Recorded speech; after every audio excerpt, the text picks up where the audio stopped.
교수님 이렇게까지 많이 나올 줄은 몰랐는데 60만 명을 넘어섰습니다. 하루 사이에 22만 명이나 늘었는데 이렇게 많이 갑자기 늘어날 수가 있습니까? 네, 일단 질병청의 발표에 따르면은 통계 집계 과정에서 이틀 전에 있던 게 좀 쏠림으로 모였다든지 또 이제 자가 항원 검사에서 추가적으로 양성이 나오신 분들까지 합쳐져서 일시적으로 이렇게 많이 나온 것 같은 현상이라고 설명을 하고 있는데요. 우리가 이제 평균 확진자 수로 조금 산출하게 되면은 그 목요일 0시 기준으로 지난 7일간 발생한 평균 확진자 수는 약 한 38만 7천 명 정도 되는데요. 이제 지난주 목요일 0시 기준으로 또 일주일치를 따져보게 되면 26만 4천 명이니까 그때에 비해서 약 1.47배 증가한 수준인데 이것은 또 2주 전 목요일 기준으로 17만 명에 비해서 26만 4천 명이 약 1.55배 정도 증가한 거니까 주간 단위로 계속 평균 확진자 수 자체는 계속 꾸준히 증가하는 양상이라고 봐야 될 것 같고요. 그렇기 때문에 주간 평균을 보게 되면은 하루 이틀 차이로 쏠림이 있다고 하더라도 전반적인 추세는 비슷하다고 봐야 되는데 이게 진짜 그런지 아니면은 확진자 속도가 더 빠르게 증가하는지는 금토일까지 좀 며칠간의 확진자 수 증가 추이를 좀 봐야 될 것 같습니다만은 일단 우리가 PCR 검사를 하고 나면은 검사하고 나서 또한 하루 정도 시간이 걸리고 신속 항원 검사를 하게 되면 바로 우리가 확진자로 진단이 되기 때문에 그래서 시간차가 당겨지면서 좀 검사 건수, 확진자 수가 좀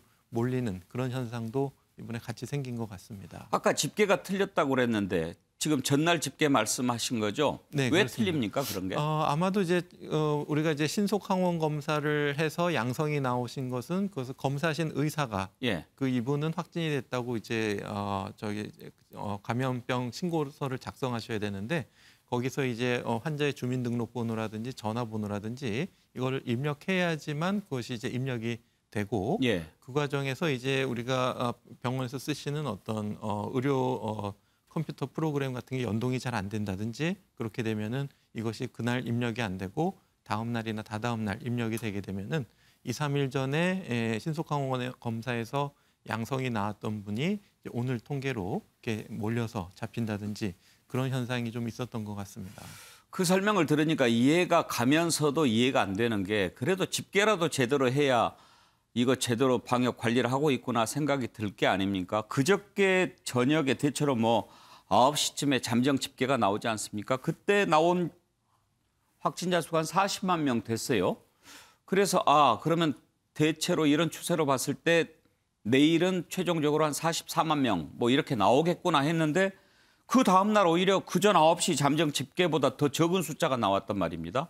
그러면은 적어도 그런 문제가 있다고 하면 방역 당국이 40만 명으로 집계가 됐지만 그 전날 집계를 봤을 때 이 부분은 좀 반영이 안 된 것 같으니 뭐 이렇게 설명을 해줘야 될 거 아닙니까? 네, 그렇습니다. 그래서 오늘 아마 질병청 브리핑에서 그 내용이 잠깐 언급이 됐었는데 말씀하신 것처럼 그런 집계에 오류가 없도록 그리고 각 의료기관에서 감염병 신고를 하실 때 이것이 행정 부담을 좀 최소화할 수 있도록 전산 프로그램이라든지 이런 것들을 좀 다시 한번 점검하는 것이 매우 중요할 것 같습니다. 지금 국민들이 걱정하는 거는 그렇습니다. 실제로 방역 당국이 예측했던 수치가 있지 않습니까? 그것보다 훨씬 더 많이 나오고 집계도 틀리고 이렇게 되니까 이게 도대체 방역을 하고 있는가 그런 의구심을 갖고 있단 말입니다.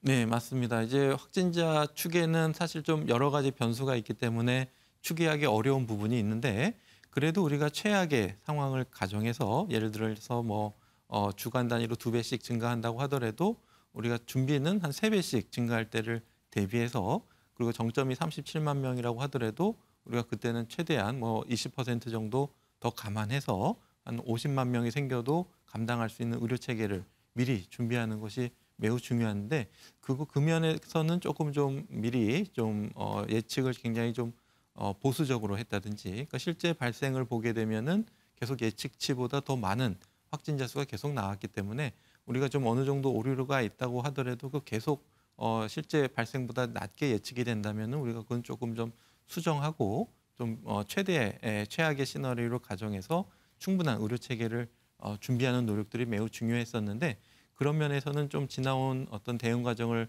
살펴봤을 때 좀 아쉬운 부분이 좀 많이 남는 부분이 되겠습니다. 그러면 교수님 보시기에 지금 60만 명을 넘어섰는데 62만 명 하루 확진자가요. 실제로는 이것보다 더 많지 않겠습니까?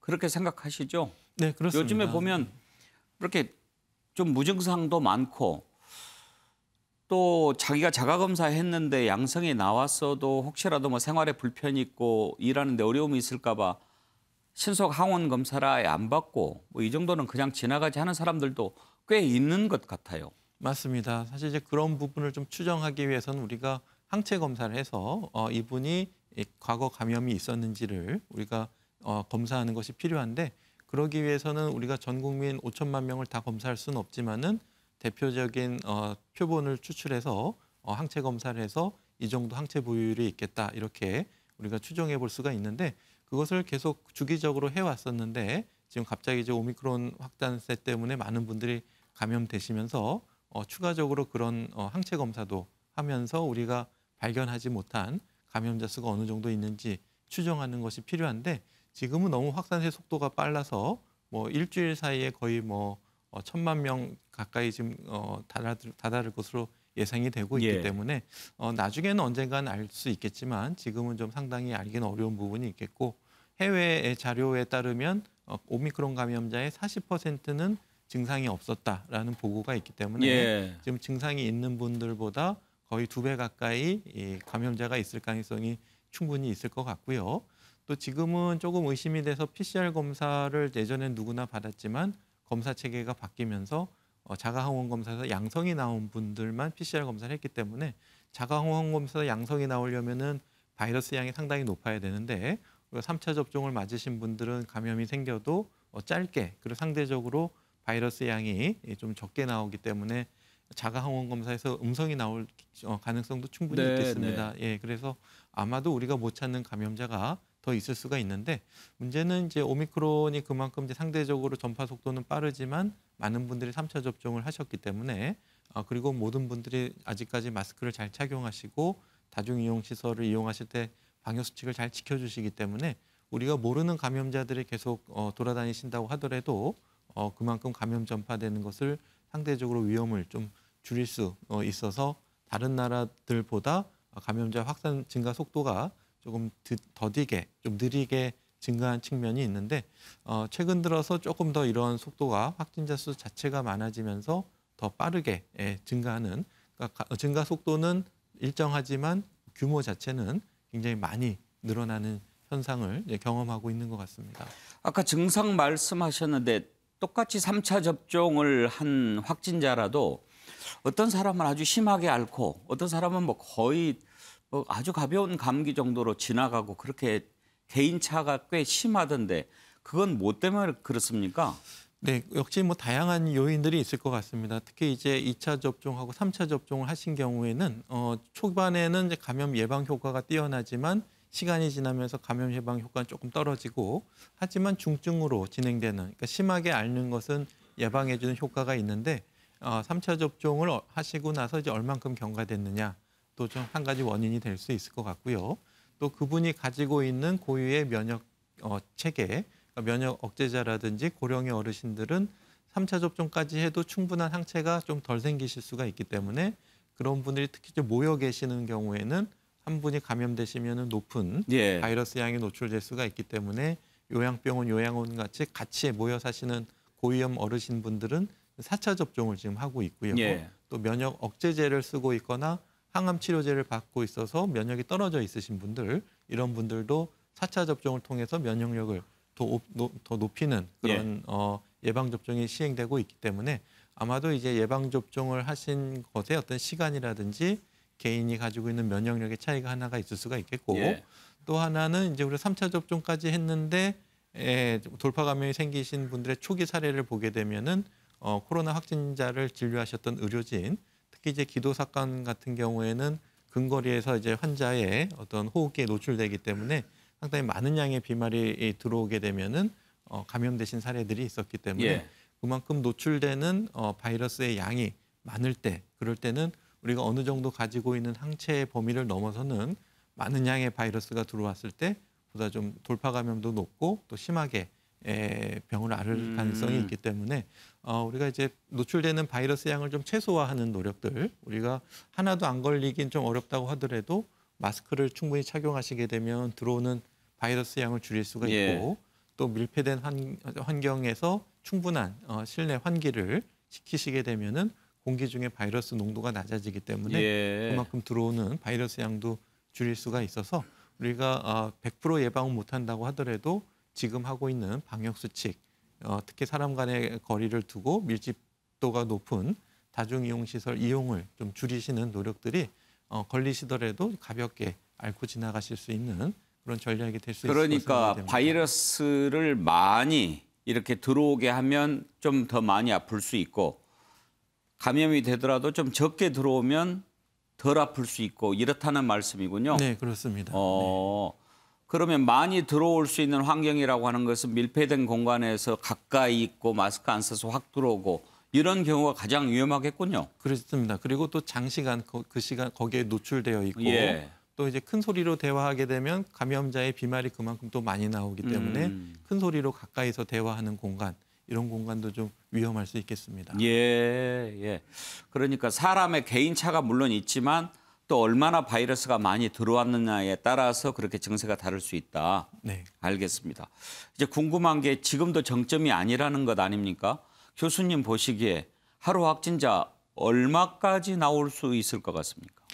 네, 결국은 우리가 이제 감염 전파 속도가 감염이 이제 증가세가 꺾이고 감소세로 들어서기 위해서는 감염 재생산 지수라는 것이 1 이하로 떨어져야 되는데 지난주 감염 재생산 지수가 1.30이었습니다. 그래서 1.3이 1 이하로 떨어지기 위해서는 우리 인구 집단에서 추가적으로 한 23% 정도의 추가적인 감염 차단 효과가 있어야 되는데 그렇게 하기 위해서는 23%가 더 면역력이 생기거나 아니면 사람 간의 접촉을 23% 더 줄이거나 해야지 감염 재생산 지수가 1 이하로 떨어질 수가 있겠고 지금 예를 들어서 우리가 진단하지 못한 자연 감염자가 한 1,000만에서 한 1,500만 정도 있다고 가정하고 그리고 예방 접종을 3차 정도 하셨을 때 감염 예방 효과를 좀 어느 정도 60%의 인구가 한 60% 정도의 감염 예방 효과가 있다고 가정하게 되면은 예. 지금 감염에 취약한 인구를 한 1,000에서 한 2,000만 정도 산출하게 되면은 약 한 400만 정도, 400만 명 정도 누적 확진자가 더 생겨야지 우리가 확진자 수가 좀 떨어질 수가 있으니까. 지금 현재 누적 확진자가 몇 명이죠? 지금 이제 거의 뭐 1,000만 명을 앞두고 있기 때문에 예. 지금 만약에 이제 하루 확진자가 뭐 평균 한 38명, 40만 명씩 발생하게 되면은 열흘이면 이제 400만 명이 누적 확진자가 생길 수가 있겠고 예. 그렇게 확진자가 증가하는 것의 효과를 기다리는 것보다 우리가 사람 간의 접촉을 10% 줄이게 되면은 우리가 그만큼 필요한 감염 누적자 수를 줄일 수가 있기 때문에 우리가 그리고 속도를 좀 천천히 증가 속도를 좀 낮추게 되면은 정점의 높이가 높아지게 되면 우리가 감당 가능한 의료 대응 체계의 한계를 임계치를 넘어서게 되면은 여기에 계신 분들은 바로 중환자라든지 사망으로 이어질 수 있는 위험한 분들이기 때문에 우리가 감당 가능한 의료 대응 체계를 높이거나 아니면 대응 체계 내에서 고위험군 확진자가 생길 수 있도록 조절하는 노력들이 매우 중요하고 그러기 위해서는 우리가 예방 접종을 빨리 할 수 없다면은 최대한 지금 사람 간의 접촉을 좀 줄이는 방역 정책이 중요할 것 같습니다. 짧게 한두 가지만 여쭤보겠습니다. 지금 오미크론은 그전에 델타에 비해서 치명률이 좀 약하다고 낮다고 그러지 않았습니까? 그런데 429명이나 이렇게 사망자가 많이 나온 이유는 뭡니까? 네, 이것도 오늘 질병청 발표에 따르면은 좀 2, 3일 전에 사망 진단되신 분들의 집계가 신고가 지금 오늘 좀 몰리는 집계의 어떤 통계의 쏠림 현상이 좀 있었다고 예. 해석은 하고 있는데 그걸 떠나서라도 지금 최근 들어서 계속 어떤 주간 사망자 수는 계속 증가하고 있는 추세이기 때문에 그리고 무엇보다도 고위험 어르신들의 확진자 증가세가 계속 꾸준히 매주 1.5배, 1.6배씩 증가했기 때문에 당분간 사망자 수는 계속 늘어날 것으로 좀 우려되고 있습니다. 우리 의료 체계가 지금 충분합니까? 지금 거의 뭐 한계를 넘었다고 봐야 될 것 같습니다. 그런데 지금도 정점이 아니고 아까 교수님 말씀하신 것 들어보면 한 열흘 정도는 더 갈 것 같은데 가능할까요? 지금 뭐 의료진도 그렇지만은 확진자를 두신 특히 어르신을 돌보시는 가족분들은 지금 굉장히 혼란과 예. 좌절을 굉장히 많이 느끼고 계십니다. 그러니까 예. 투석하실 병원이 없고 또 항암 치료를 유지하면서 확진자를 봐줄 병원이 없고 또 심장질환, 혈관질환이 있는 것을 같이 봐주는 전담병원이 매우 부족하기 때문에 소아 전담병원도 부족하고 또 출산을 해야 되는 산모 같은 경우에도 확진자 전용 산부인과가 매우 부족한 상황이라서 지금은 거의 뭐 한계에 찼다라고 좀 우려가 되고 있는 상황이기 때문에 지금 의료 대응 체계를 늘리기 위해서는 기존의 일반 병원에 적극적으로 격리를 효율화하면서 모든 병원이 코로나 환자를 볼 수 있는 체계를 빨리 갖추는 것이 매우 중요할 것 같습니다. 약국의 약도 지금 많이 부족하다고 그래요. 타이레놀, 타미플 이런 거 구하기가 힘들다고 그러던데.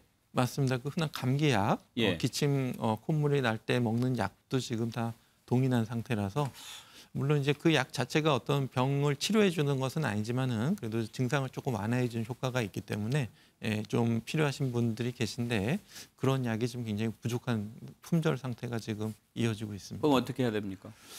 지금 일단은 그 증상이 있으신 분들은 그 약을 조금 미리 좀 많이 확보하시는 경우가 있기 때문에 예. 조금 증상이 심할 때만 좀 드시고 이제 가벼운 증상은 충분한 수분 섭취라든지 하시는 노력들이 좀 필요할 것 같고 좀 비슷한 약으로 대체해서 지금 드시고 계신 상황입니다. 네.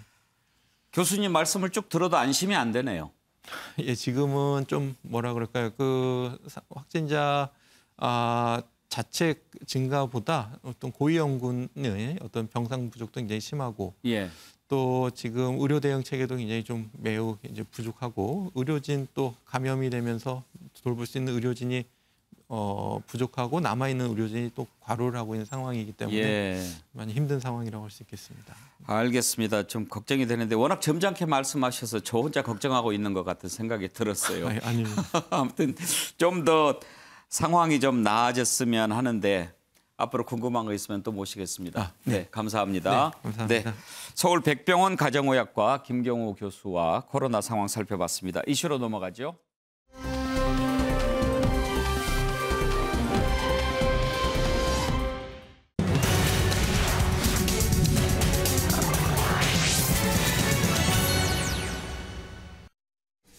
기존의 청와대로 윤석열 당선인이 들어갈 가능성은 제로입니다. 용산을 포함해서 지금 여러 개 후보지를 놓고 저희가 검토 작업을 진행 중에 있습니다. 청와대라는 곳이 구중궁궐로 느껴지기 때문에요. 들어가면 국민들과의 접점이 형성되지 않고 그리고 소통 부재로 흐르는 경우가 많았습니다. 윤석열 인수위에서는 국방부에 3월 말까지 국방부 건물을 비워주고 4월 한 달간 리모델링하고 5월에 입주하도록 요구하고 있습니다. 3월 말이면 고작 10일 후입니다. 아파트에 살고 있는 우리 국민들의 입주자 보호도 이렇게 하지 않습니다. 직간접적인 예산이 1조 이상이 소요될 것으로 예상됩니다. 합참이 이전한다면 EMP 방어가 필요한 지통제시설을 다시 구축해야 합니다. 군사시설 재배치 및 군인, 군무원, 공무원들의 가족기사 등 간접 비용도 불가피합니다.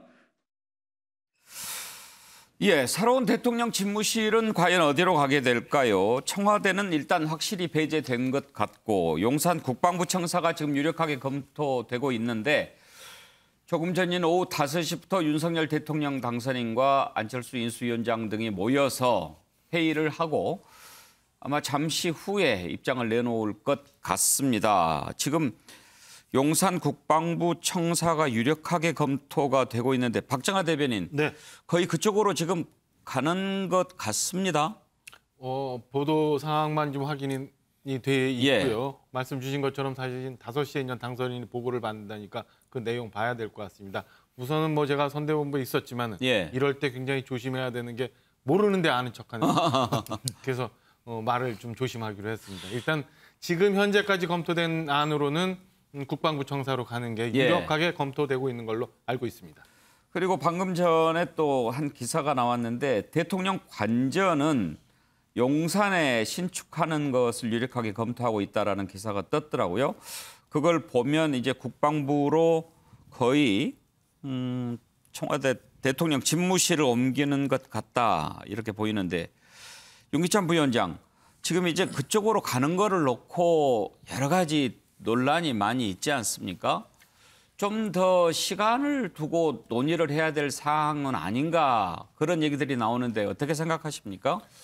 근데 이제 국방부 청사와 관련돼서는 이전에는 또 그런 논의도 있었어요. 그러니까 대통령 집무실이 국방부 청사로 들어가는 것만 지금 논의 대상인데 실제 이전에는 국방부 청사가 왜 그 서울에 있어야 되느냐. 예. 지금 이제 그 육군, 공군, 해군 각 본부는 전부 다 계룡대로 계룡대 갔거든요. 있죠. 그다음에 한미연합사의 경우에도 이제 올해 말이면 평택으로 이전합니다. 그리고 주한미군사령부도 이제 평택으로 이전했어요 이미.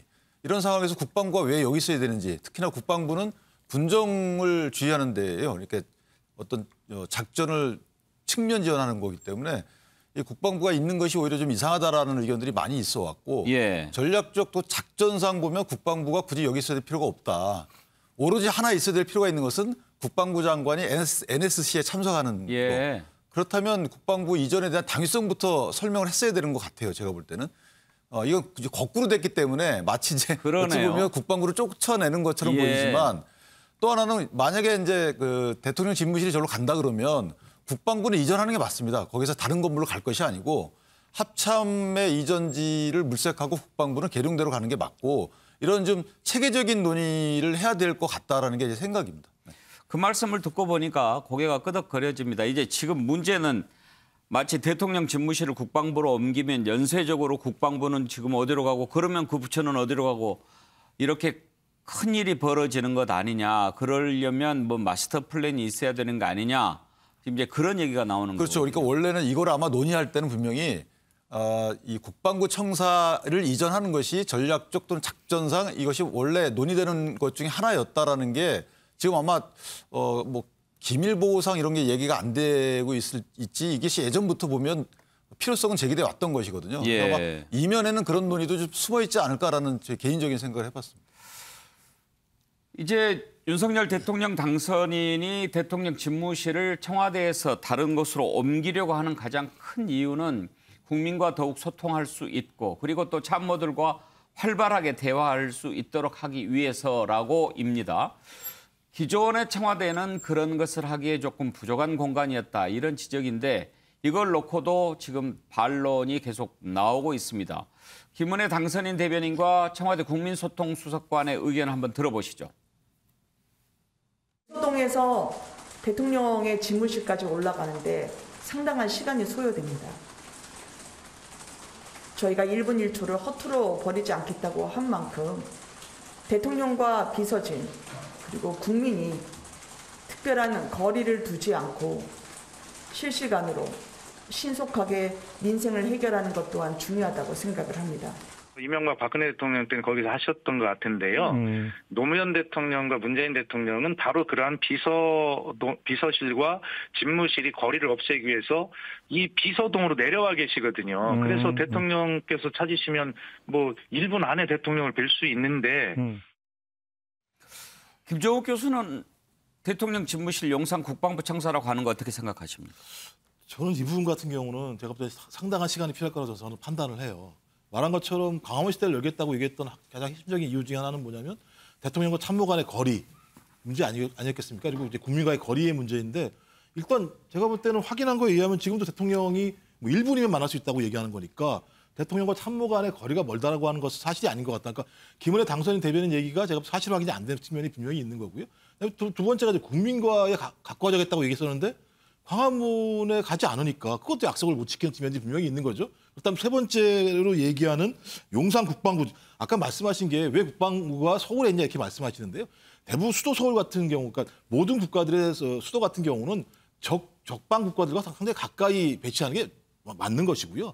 국방부라고 얘기하는 측면들에서 수도 서울을 방해한 상징적 의미가 있다는 측면들이 분명히 있기 때문에 여러 가지 반론이 있다. 또 하나는 용산에는요 연합지휘 통제 체계가 구축돼 있어요. 그리고 청와대에는 제가 뭐 초기에 만든 2003년, 4년에 제가 근무했었는데 예. 지하벙커의 위기관리센터라는 게 두 가지가 있습니다. 그럼 이 두 가지 자체를 갖다가 예를 들면 옮겨오거나 아니면 두 개를 유기적으로 결합을 시켜야 되는데 제가 볼 때는 이건 상당한 시간이 필요할 수밖에 없다고 생각을 하는 거예요. 전 그래서 당선인의 취지에 동의하고 의지도 존중을 합니다만 이 용산 얘기가 나온 게 좀 일주일 정도밖에 안 된 거잖아요. 실제로 따지고 보면. 근데 두 달 내에 이게 가능할까? 그렇다면 청와대에 일단 들어간 다음에 대통령이 되고 난 다음에 국민에게 충분히 설명을 하고 그 국방부 이전에 따르는 안보적인 어떤 공백도 충분히 메꾸고 또 청와대에 가지고 있는 위기관리센터의 어떤 시스템 같은 경우도 큰 문제가 없지 않은 방식을 통해서 예. 좀 점차적으로 이전을 해도 충분히 가능한데 굳이 이렇게까지 서두를 필요가 있을 것인가라고 하는 측면에서는 제가 볼 때 좀 다시 한번 인수위 차원에서 재검토가 필요하다고 생각을 합니다. 자, 일하기에 좀 뭐 적절하지 않다 이런 논란이 아까 있었는데 최경철 의원 청와대 출입을 해보셨으니까 1분이면은 갈 수 있다, 뭐 뛰어가면은 뭐 몇 초다 이런 얘기 나오는데 어때요, 거리가? 네, 뭐 비서동이 세 건물이 있습니다. 청와대 안에 가보면 대통령께서 근무하시는 비서동이 하나가 있고 그리고 비서동이 두 개가 더 있습니다. 그 다른 두 개 동에서 대통령이 있는 비서동으로 이동하는 데는 제가 볼 때는 한 3, 4분? 예. 대통령이 계시는 그 비서동에서 대통령까지 대통령 뵈러 가는 거는 뭐 30초, 뭐 바로 밑에 비서실장이 있고 예. 대통령 집무실 바로 밑에 그리고 그 밑에 정무수석방이 있죠. 그러니까 뭐 거기에 소통이 되지 않는 부분은 별로 없다. 참모들 간에. 하지만 문제는 그거였죠. 대통령이 국민들하고 좀 만나야 되는데 문재인 대통령도 약속하셨거든요. 퇴근길에 맥주 한잔 하는 대통령 되겠다. 그런데 청와대에 있다 보니까 국민들과 만나는 게 굉장히 어려웠다는 얘기죠. 그러다 보니 소통을 하지 않는다, 불통이다, 커뮤니케이션 안 된다, 뭐 이런 그 과거에 권위주의 정권에서 있었던 비판마저도 문 대통령한테 했었거든요. 그러니까 청와대를 한번 옮겨보겠다는 발상은 굉장히 좋은 것 같습니다. 그래서 이게 청와대에 사실 이렇게 가보면 밑에가 쫙 내려다 보이거든요. 예. 그러니까 이게 권위주의가 좀 더 커지고 그리고 안에 청와대 경내로 들어가는 게 너무 삼엄한 경비가 있다 보니까 자꾸 불통이 되니까 저는 발상은 좋다. 하지만 지금 옮기려면 돈이 너무 많이 들고 그리고 지금 국방부 청사도 어디로 가야 될지 모르는 퀘스천 마크가 붙기 때문에 저는 김종욱 교수님 말씀처럼 조금 시간을 갖자. 발상은 존중해 주되 이것을 실현하기 위한 마스터 플랜을 조금 시간을 갖고 너무 취임일에 맞추지 말고 그렇게 한다면 국민들께서도 동의할 것이고 그 의지를 제대로 표현할 수 있는 실현력도 더욱 높아질 것이 아닌가. 예. 저는 발상은 존중해 주되 실현까지는 조금 시간을 갖고 과거 권위주의 정권처럼 지금 불도저식으로 밀어서는 안 된다. 저는 이런 조언을 한번 드려보고 싶습니다. 예. 그런데 이제 김은혜 당선인 대변인이 그렇게 얘기를 했죠. 당선인이 청와대에 들어갈 가능성은 제로. 이렇게 딱 못을 박아버리니까 지금 최경철 의원 말씀하신 것처럼 일단 청와대 들어가서 일하다가 뭐 이렇게 좀 뭐 정리해서 옮기는 게 어떻겠느냐라는 생각을 아예 하기 힘들게 됐어요. 김영주 의원. 네.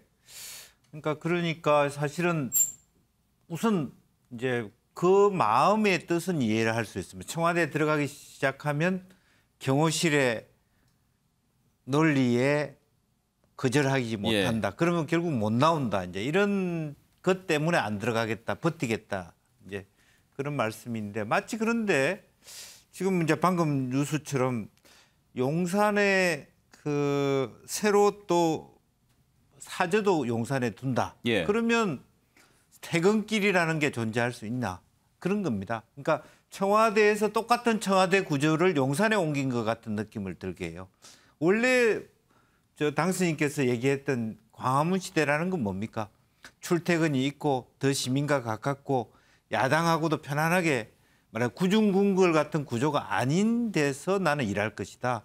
더 협치하고 더 다양하고 또 시민들과 가까울 것이다. 라고 하는 건데 그 대안으로서 과연 뭐 용산 얘기할 수 있습니다만은 국방부 가야 된다 뭐 그런 논리 할 수 있습니다만은 그 가까운데 또 한남동에 퇴근을 하는 사저를 가려니까 교통이 불편하니까 바로 또 옆에다 집을 지으면 퇴근이 있나? 이제 관저라는 표현이 더 낫겠죠. 네, 네. 예. 관저라는 표현을 한다면 그럼 결국에는 현재 청와대 터가 안 좋으니까 용산으로 청와대를 옮겼다는 것밖에는 안 되는 그런 구조가 되고 그런 논리가 부족하니까 예. 대통령하고 비서실 간의 거리가 뭐 500m가 되니 빨리 만날 수 있니 없니 없는 논리를 더 씌우는 그런 부분이라서 좀 아쉽다. 그래 정말 차분하게 당선인께서 국민과 함께 하고 싶다면 여러 가지 대안을 차분하게 논의하면서 한 6개월만 기다려 주십시오.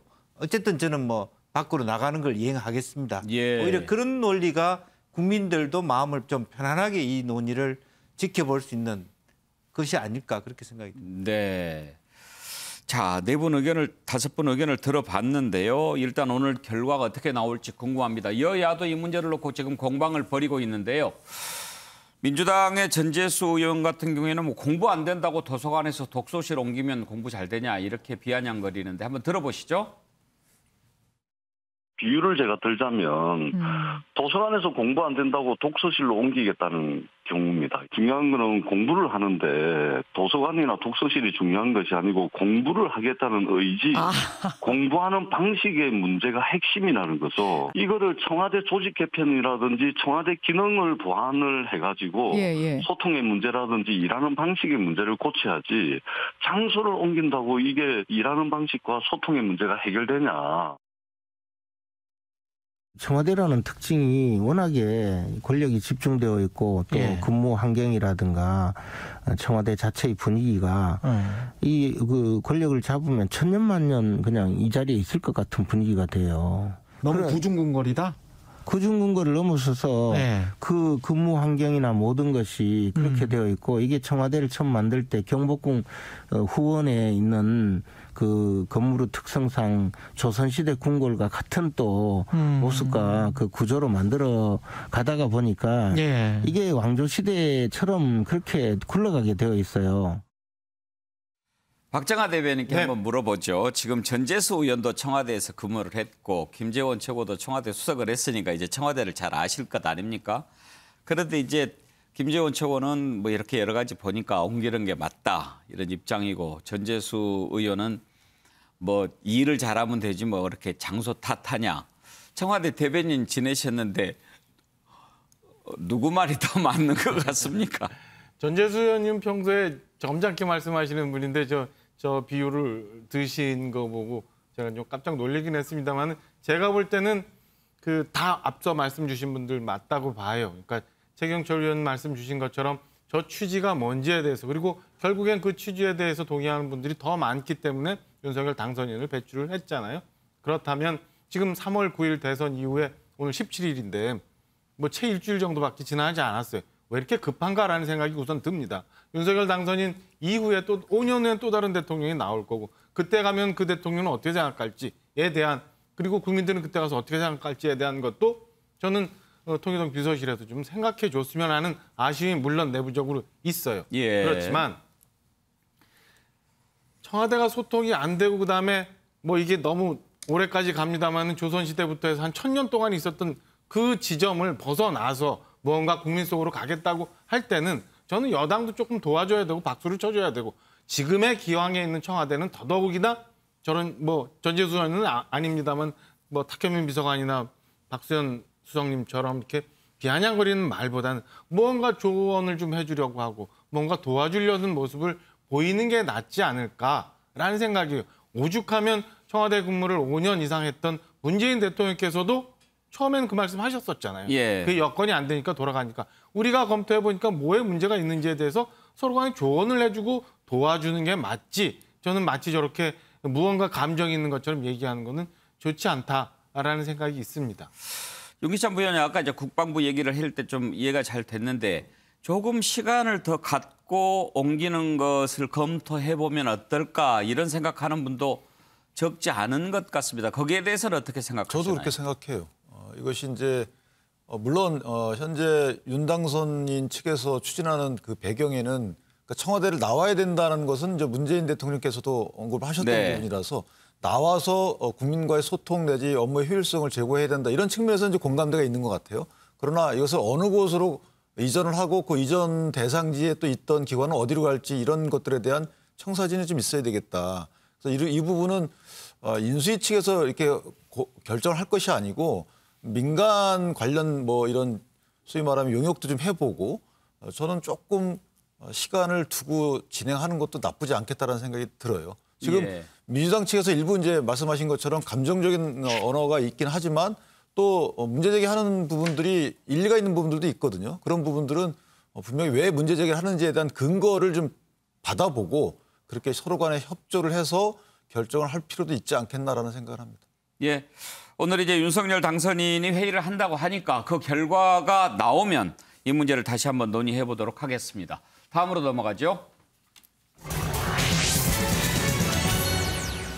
인사권을 놓고 지금 신구 권력이 충돌하고 있습니다. 현 대통령 임기 안에 인사권은 당연하다라는 게 현재 청와대 입장이고 당선인 측에서는 그래도 필요한 인사는 새 정부와 좀 협의해야 되는 게 아니냐 그런 주장이 맞서고 있습니다. 어제 청와대 회동 무산의 가장 큰 이유도 이것 때문인 것으로 현재 드러나고 있는데 지금 인사권 공공기관 인사도 있지만 가장 논란이 문제가 되고 있는 인사는 세 가지입니다. 한국은행 총재, 중앙선관위원회 상임위원 그리고 감사원의 감사위원 두 곳이 지금 비어 있지요. 한국은행 총재 같은 경우에 3월 31일 날 임기가 끝나기 때문에 문재인 대통령 임기 안에 새로운 한은 총재를 지명할 수가 있습니다. 그런데 국민의힘에서는 한은 총재의 임기가 4년이니까 대통령과 4년을 함께 일할 사람, 현 정부가 뽑는 것보다 그다음 정부와 함께 일할 수 있는 국정 철학을 함께 이해할 수 있는 그런 사람이 하는 게 옳지 않겠느냐 이런 입장입니다. 어떻게 생각하십니까? 일단 관련된 내용을 좀 들어보시죠. 차기 한국은행 총재 지명도 문재인 대통령이 행사하는 게 맞습니까? 아니 인사권을 5월 9일까지가 임기인데 그럼 인사권을 문재인 대통령이 하시지 누가 합니까? 그래요. 그러면 그거는 상식 밖의 이야기고요. 예. 다만 두 분이 만나셔서 나누실 수 있는 말씀 중에는 여러 가지가 다 포함될 수 있다는 뜻이지요. 네. 인사권을 어떻게 문재인 대통령이 정해진 인사권을 행사하지 않을 수 있습니까? 알겠습니다. 그건 상식 밖의 일입니다. 오히려 그거는 그 대통령의 권한이기 이전에 임무다 이런 말씀이십니까? 당연하신 말씀 아닙니까? 네. 이제 한은 총재 같은 경우에는 경제 정책의 핵심 부처라고 볼 수 있잖아요.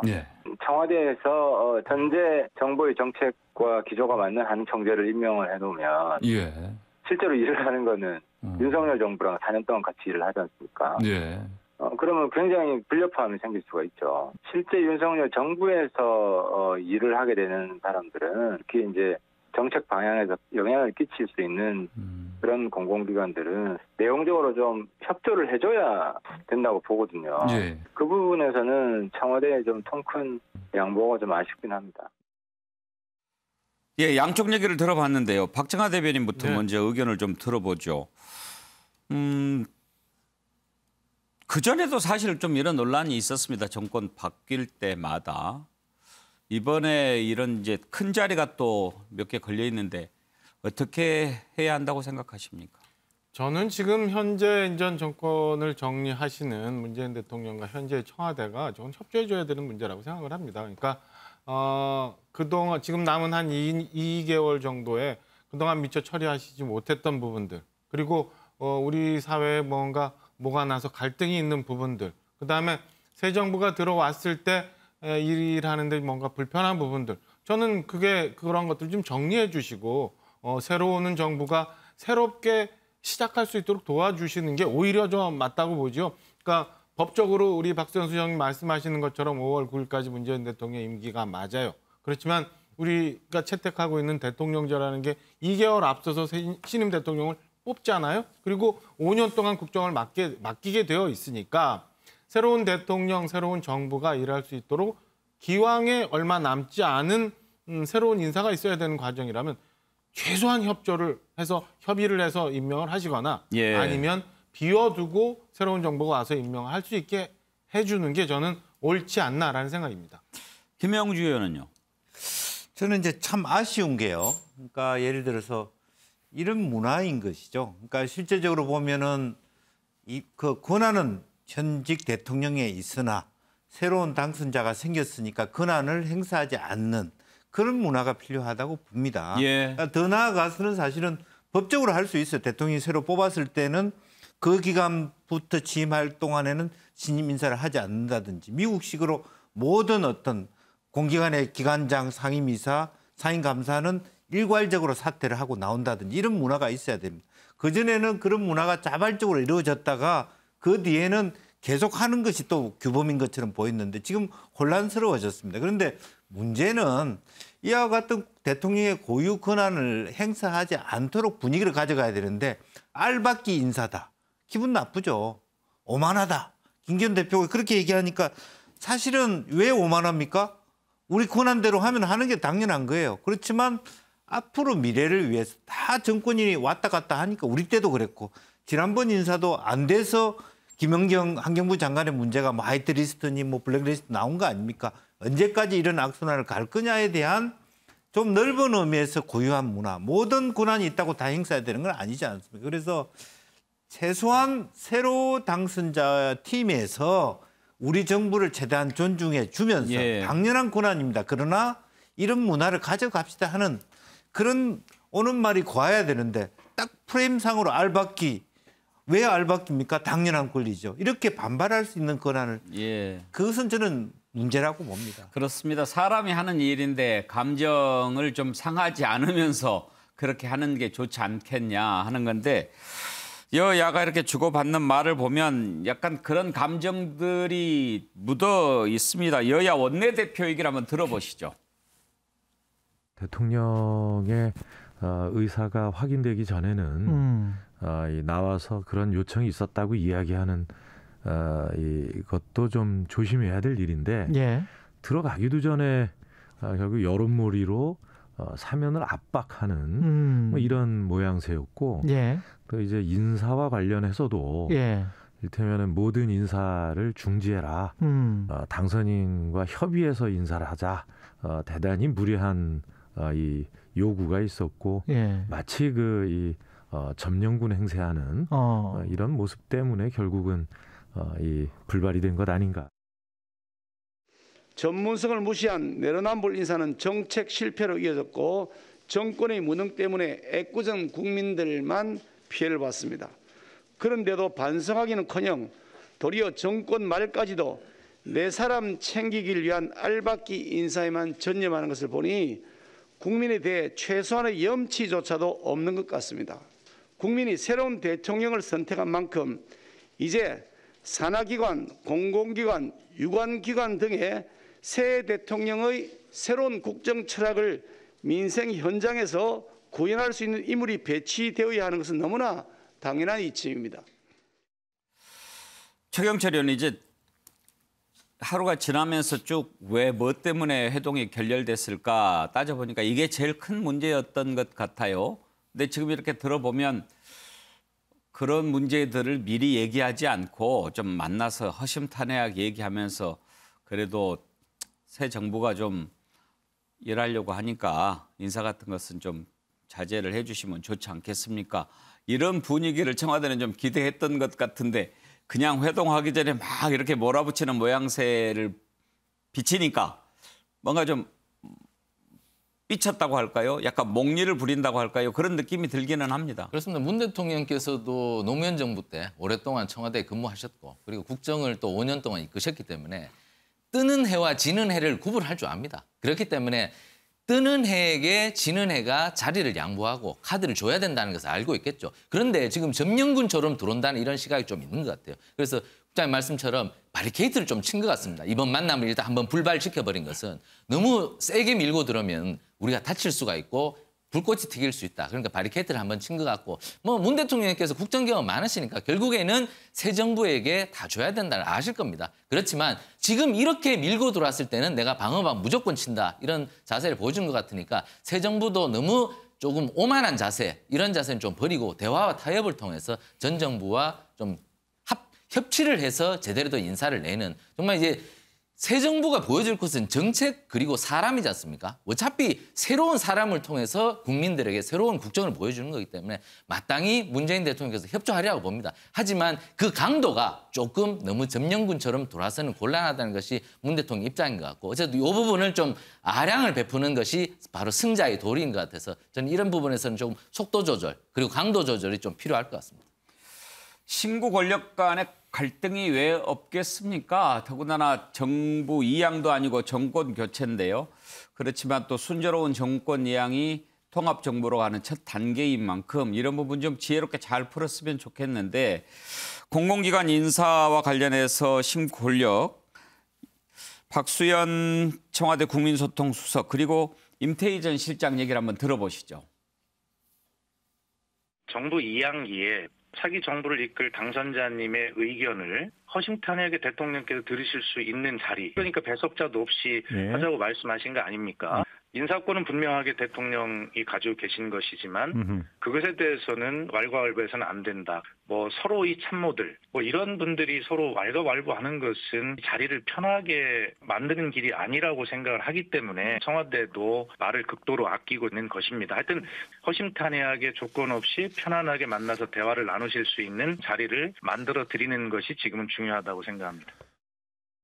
제가 실장 때의 경험을 이렇게 기억해보면 그때도 그런 협의가 있었습니다. 그래서 이게 당시에 지금 문재인 대통령께서 청와대 비서실장을 하셨는데 제가 연락을 드려서 자 이제 앞으로 인수인계가 이루어질 텐데 인사에 관한 것도 아주 불가피한 경우도 좀 사전에 협의해서 하고 가급적이면 새로 인사하는 건 좀 자제했으면 좋겠다. 주셨으면 좋겠다. 하는 협의를 그때도 했거든요. 그는 당연히 아마 어느 정부든지 다 그렇게 된다고 저도 그때 듣고 그렇게 그때 협의를 했었죠. 협의했었는데 그때 어떻게 됐었죠?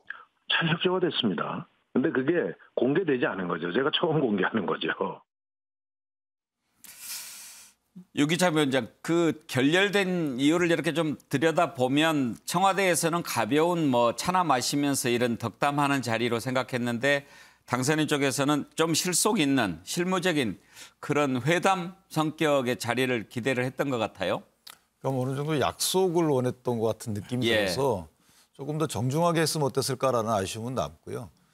특히나 이제 물론 그 당선인 측에서는 필요성은 있죠. 한은 총재 같은 경우에는 통화 신용 정책을 담당하는데 임기가 4년이거든요. 거기다가 이 법 자체에도 통화 신용 정책을 수립할 때는 정부의 경제 정책과 조화롭게 해야 된다고 돼 있어요. 그런데 한은 총재, 감사위원 이런 분들은 임기 중간에 지시를 못 하거든요. 사실은 독립적이고 중립적이라서 인사권 행사한 그때만 인사를 할 수 있는 거예요. 그렇다면 그것이 전부인데 그것을 이제 당선인 측에서 못 갖게 되면 그 부분은 사실 문제가 있죠. 이런 차원에서 요청을 했던 것 같은데 아마도 전 잘 협의가 될 것으로 보이고요. 조금 더 당선인 측에서는 우리 측 입장뿐만 아니고 상대방이 어떻게 받아들일지에 대한 이런 걸 미리 고민한 이후에 방식과 이런 절차를 거치면 어떨까 이런 생각이 좀 듭니다. 예, 임태희 전 비서실장 지금 이제 고문이죠. 그때는 잘 됐다라고 처음 털어놓는다라고 했는데 그때 분위기는 좀 그렇지 않았던 것 같습니다. 노무현 정부에서 이명박 정부로 넘어갈 때 인수위가 워낙 이런저런 것을 얘기해서 노무현 대통령이 매우 분노하는 그런 장면이 기억이 나지 않습니까? 시계를 좀 거슬러서 그때 모습 한번 보시죠. 인수위에 충고합니다. 인수위도 법을 지켜서 법에 정한 일을 하시기 바랍니다.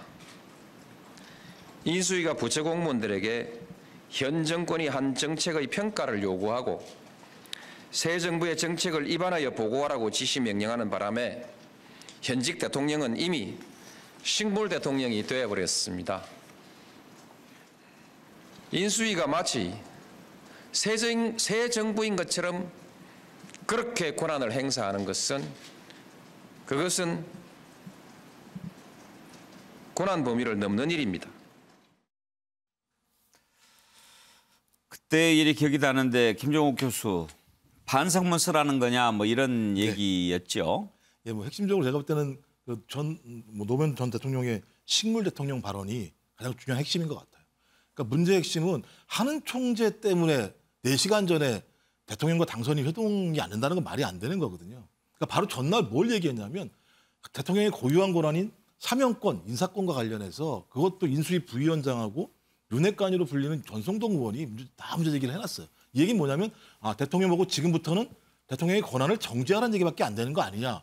그래서 제가 볼 때 앞으로 이제 남아있는 임기 동안 아무것도 할 수 없다는 판단을 한 거라는 생각이 드는 거고요. 좀 그런 측면에서 적어도 당선인 측에서 현직 대통령의 어떤 인사권에 대해서는 존중을 하고 또 대신 대통령은 당선인 측의 인사 방향과 원칙에 대해서 존중하는 쌍방간에 존중하는 방식들을 아무런 전제 조건 없이 두 분이 만나서 서로 조율하면 되는 문제였었거든요. 근데 그 전날 저렇게 얘기를 해버리니 만약에 그 방식대로 안 되게 되면 대통령이 당선인 의견을 안 들었다고 얘기할 거 아니겠습니까? 그럼 또 다른 갈등이 벌어질 수밖에 없는 상황인 것 같고요. 또 하나는 또 한은 총재도 마찬가지인데요. 이주열 총재 같은 경우가 한은 출신이에요. 그리고 박근혜 정부 때 총재로 임명이 되고요. 그다음에 문재인 정부 2018년도에 연임이 되는 상황인 겁니다. 저는 이 문제는 별로 큰 갈등이 없을 거라 생각이 들어요. 그래서 대통령에 있는 측근들이든 아니면 당선인에 계신 측근이든 상관없이 지금은 이런 논쟁을 불거지지 않게 하고 두 분이 좀 만나서 허심탄회하게 얘기하는 방식으로 가면 된다. 전 그럼 제가 볼 때는 이 문제는 이렇게 크게 불거질 문제가 좀 아니라는 생각이 들기 때문에 좀 그렇게 좀 빨리 좀 정리를 했으면 좋겠어요. 왜냐하면 두 분 다 하는 말씀이 있잖아요.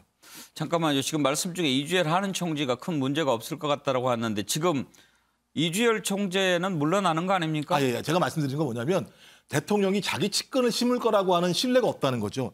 자기 측근들을 심을 거라고 생각한다는 거죠. 당선인 측에서는. 예. 근데 이전에 이주열 총재를 보면 연임을 했기 때문에 그런 오해는 하지 않았으면 좋겠다. 예. 충분히 당선인 측의 의견들을 반영할 수밖에 없는 상황이라는 걸 좀 말씀을 드리는 거죠. 무슨 말씀인지 알겠습니다.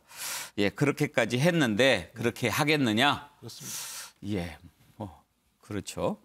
자, 그런데 또 이런 상황에서 중앙선거관리위원장 노정희 위원장이 사무총장은 사표를 냈죠. 그랬는데 사퇴를 지금 거부하고 나서서 그 배경에 관심이 모아지고 있는데 이 내용 잠깐 짚어보겠습니다. 노정희 선거관리위원장 앞으로 더 잘하겠다라고 얘기했습니다. 사퇴 안 하겠다는 얘기죠. 지금 선관위 상임위원 15명이 사퇴를 요구하고 있고 국민의힘도 더 이상 국민 신뢰를 잃었으니까 버틸 명분도 없지 않느냐라고 했는데 사퇴를 거부합니다. 그래서 혹시 지금 선관위원장도 뭔가 청와대와 교감이 있는 게 아니냐 이런 얘기가 나오지요. 관련된 녹취를 좀 들어볼까요? 존경하는 국민 여러분, 먼저 지난 3월 5일 실시된 확진자 및 격리자 선거인의 사전투표 관리와 관련하여 미흡한 준비로 혼란과 불편을 끼친 점에 대해 위원장으로서 책임을 통감하며 국민 여러분께 진심으로 사과의 말씀을 드립니다.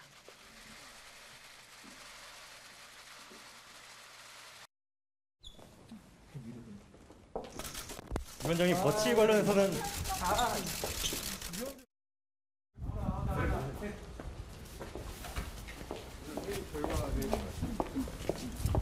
버치 표명에 대해서 입장 정리하신 게 있을까요? 노정희 선관위원장과 관계자들이 사퇴를 요구합니다. 전국 17개 시도 선관위 상임위원 대부분이 노정희 중앙선관위원장에게 사실상의 사퇴를 요구했습니다. 노 위원장은 더 이상 뻔뻔하게 버틸 것이 아니라 자진 사퇴하는 것이 조직과 국민에 대한 최소한의 도리일 것입니다. 자, 최경철 의원, 지금 이제 노정희 선관위원장이 사퇴를 거부를 했는데 국민의힘은 사퇴하라고 하지 않습니까? 그런데 지금 인사권 가지고 갈등을 벌이고 있는데 만약에 사퇴하면 또 후임 선관위원장을 현 대통령이 지명할 수 있게 되는 거 아닌가요? 지금 저는 제가 알기로는 위원들끼리 호선하는 걸로 알고 있습니다. 지금 기존의 위원들끼리. 그렇기 때문에 기존의 위원들끼리 협의해서 아마 결정을 할 것 같아서 그 부분에 대해서는 청와대가 별로 관여할 수가 없을 것입니다. 호선한다면 또 후임 선관위원을 또 임명해야 될까요? 그 부분은 공석이 된 부분에 또 임명해야 되겠죠. 그게 대통령 몫인지 제가 지금 확인이 잘 안 되는데 그 부분은 추가를 해야 될 거고 위원장은 지금 지방선거가 임박했기 때문에 아마 호선을 해서 그분들 중에 한 분 뽑을 것이다. 그렇기 때문에 가장 막강한 권한을 위원장이 휘두르니까 그 부분에 대해서 중립성을 좀 국민의힘에서 확보를 하려는 것 같습니다.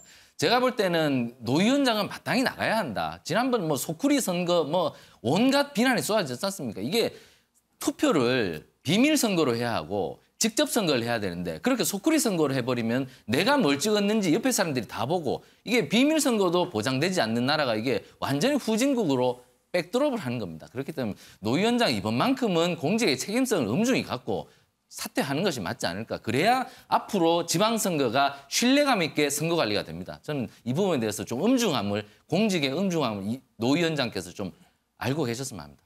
그러니까 윤기찬 부위원장, 지금 국민의힘이 노정희 선관위원장 사퇴를 요구하는 것은 후임 인사권과는 별개로 지방선거도 있고 그러는데, 지난번에 그렇게 부실하게 관리한 책임 있는 사람이 어떻게 또 지방선거를 책임지고 관리할 수 있겠느냐, 이런 비판인 거네요. 네, 그러니까 지금 선관위 각 지역사나 선관위 상임위원들도 사퇴를 요구할 정도로 일단은 문제의식을 다 갖고 있는 거 아니겠어요? 더군다나 지금 선관위원장의 말씀 중에 잘못된 게 있어요. 미흡한 준비로 불편을 드려서 사과할 게 아니고 법을 어겼어요. 공직선거법에 어쨌든 투표함에다 직접 넣게 돼 있거든요. 이제 그걸 안 지킨 거예요. 선임 대법관이 관례적으로 선관위원장으로 호선되는 이유 중에 하나가 법을 해석을 최종적으로 할 수 있는 분들이기 때문에, 그래서 이렇게 선임을 시켜드렸는데 국민이 본인이 법을 어겼잖아요. 그러면 그건 책임을 져야 되는 것입니다. 그러니까 저는 틀림없이 선관위원직까지 사퇴를 해야 되는 것이고, 대법원장의 지명 몫이기 때문에 그 부분은 절차가 빨리 진행될 수가 있거든요. 예. 그래서 지방선거 선거관리의 원만한 선거관리를 위해서도 사퇴를 하시는 게 수순이다, 이렇게 생각합니다. 지금 현직 대법관이시죠? 예, 현직 대법관입니다. 그러면 선관위원장을 사퇴한다고 해도 대법관의 지위에는 영향을 미치는 건 아니죠? 그렇죠. 대법관은 2018년도에 되셨고요. 예. 선관위원은 2020년에 됐어요. 그러니까 임기는 보장이 되는 거니까. 임기는 이제 6년씩이니까 한참 많이 남았죠. 선관위원은 더 많이 남았고, 대법관도 6년이니까 2024년 정도까지 임기시죠.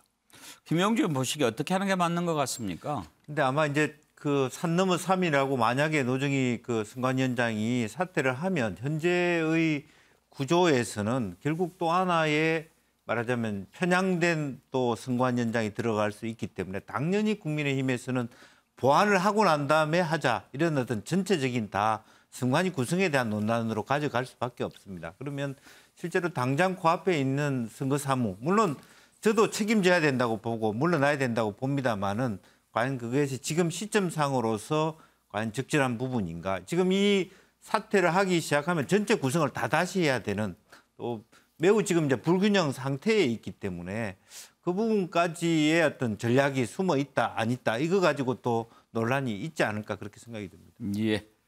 자, 다음으로 넘어가죠. 인수위원회가 오늘로 구성을 모두 마무리함에 따라서 내일 현판식을 열고 공식 출범합니다. 자, 인수위원회 조직도가 나가고 있는데요. 일단 인수위원들 24명 모두 채웠습니다. 안철수 인수위원장 추천 인사들이 좀 포함되기는 했지만, 면면을 들여다보면 윤석열 대통령 당선인의 인사 스타일, 그리고 새 정부가 어떻게 꾸려질지 그런 면모를 좀 짐작할 수 있을 것 같습니다. 김은혜 당선인 대변인의 발표를 들어보시죠. 네. 어제 발표된 인사를 보고 특정 정부 출신 인사들이 많다 이러면서 약간 탄력성에 대한 이야기도 나오는데 이 부분에 대해서 좀 말씀 주실 수 있을까요? 축적된 경험을 토대로 해서, 그래서 전문성을 갖고 있는, 말씀드린 실수하지 않는 아마추어가 아닌 인재를 구하고자 함에 초점을 맞추고 있습니다. 이른바 광폭 통합 정부라고나 할까요? DJP 연합 때는 산업화 민주화 세력이 나라의 위기에 맞서서 대처하기 위한 그런 지혜였다고 한다면, 저희는 필요한 인재를 구하기 위해서라면 대한민국 땅끝까지 갈 겁니다. 저희가 축적된 경험을 토대로, 그리고 전문성을 바탕으로 더 큰 미래로 나아가기 위한 통합과 포용의 정부를 구상하고 있다. 그 일환으로 인선은 발표되고 있다. 해석해 주시면 감사하겠습니다. 아까 기자 질문에 특정 정부라고 했는데, 이명박 정부 때 인사들이 유독 눈에 많이 띈다, 그런 얘기였죠. 야당에서도 이런 점을 지적을 하고 있는데요. 지금 임태희 고문, 이동관 고문, 김성한 외교안보분과 간사, 김태효 의원 모두 MB 정부 때 일했던 인사들이죠. 그리고 친박계 인사들도 있고요. 여야 의원들의 얘기를 한번 들어보시죠. 2008년 MB 인수위 시즌2를 보는 것 같습니다. 대북 강경파들 배치했죠.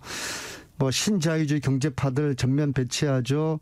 또 마초주의 그런 이야기를 하고 있죠. 특히 윤핵관 같은 경우에는 이렇게 전면 배치하는 것은 지혜롭지 못한 것이거든요. 오히려 공을 세운 사람들은 지금 상태에서는 좀 뒤로 빠져주는 것이 국민들에게 좀 좋은 모양새로 비칠 텐데. 뭐 지금 인수위 거의 다 지금 핵심 그 포인트는 다 정해졌는데요. 뭐 언론에서는 이것도 뭐 MB 이기 정부 아니냐 이런 비판하거든요. 특히 민주당 쪽에서. 문재인 정부 청와대에서 보면 내각에서 보면 노무현 정부 때 일한 사람 굉장히 많잖아요. MB 정부 때도 보수 출신의 유능한 인사들이 많이 들어갔을 거 아닙니까? 그래서 능력 위주로 MB 정부든 뭐 박근혜 정부 때 일하는 사람이든 능력 있는 사람들은 다시 쓸 수 있죠. 그리고 다시 쓰는 게 나라를 위해서 좋고 그럼에도 불구하고 저는 좀 새로운 사람도 좀 많이 썼으면 좋겠다. 박정하 대변인 평가부터 들어볼까요? 뭐 인수위가 사실 뭐 섀도우 캐비넷은 아니죠. 다 내각으로 가는 건 아니지만 그래도 이제 새 정부 방향을 볼 수 있는데 저런 이제 평가가 나옵니다. 그쪽 인사들이 좀 많이 보이긴 하죠. 저는 그건 뭐 불가피한 거라고 보여집니다. 그러니까 우리나라가 지금 벌써 평화로운 정권 교체가 여러 번 있었잖아요. 그리고 보수 성향의 정권이 들어왔을 때, 진보 성향의 정권이 들어왔을 때 각각의 다 특징들이 있었고요.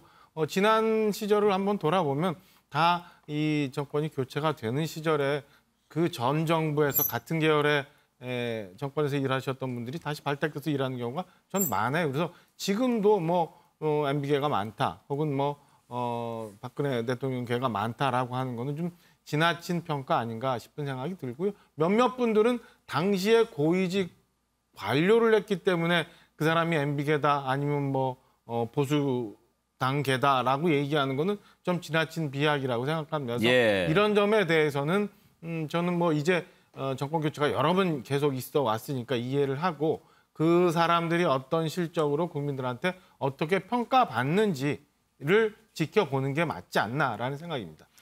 최경철 의원 인수위원회들 이렇게 명단 딱 보시고 윤석열 대통령 당선인 인사 스타일이 어떤 것 같다고 느끼셨나요? 경험이 많고 실력이 검증된 사람을 쓴다. 저는 이렇게 봅니다. 뭐 지금 뭐 기획조정 간사로 들어간 추경호 의원 같은 사람. 그러니까 정치권에서도 눈여겨봤을 거고, 그리고 이분이 관료를 오래 했기 때문에 관료평에서도 좀 들어봤을 거고, 이런 좀 당장 쓸 수 있는 인재, 이런 사람들 데리고 가는 것 같고, 그리고 이번 인수위의 가장 핵심적인 것은 당선인이 의리를 굉장히 지켰다. 안철수계를 엄청나게 많이 받았습니다. 제가 윤석열 당선인한테 여러분이 인사 추천을 했다는데 단칼에 거절하는 경우가 많았다고 합니다. 왜냐하면 안철수 그 위원장 얘기를 들어봐야 된다. 그만큼 의리를 지키면서 협치정부 그리고 통합정부에 대한 굉장히 좀 강한 의지를 갖고 있다. 그리고 또 경험 많은 사람들을 뽑아서 당장 국정이 원활하게 돌아갈 수 있는 그런 걸 해서 뭐 MB 정부 때 일했던 사람들이 많이 들어오긴 들어왔어요. 뭐 그래서 프레임을 씌우기도 하는데 그래서 이런 공격은 조금 받을 수도 있겠죠. 그렇기 때문에 앞으로 내각에서는 이런 부분도 좀 고려해서 신선한 인물도 조금 뽑아줄 수 있는 그런 노력도 필요하다고 생각합니다. 김종욱 교수 평가는요? 뭐 제가 볼 때는 콩 심으니까 콩이 난 것 같아요.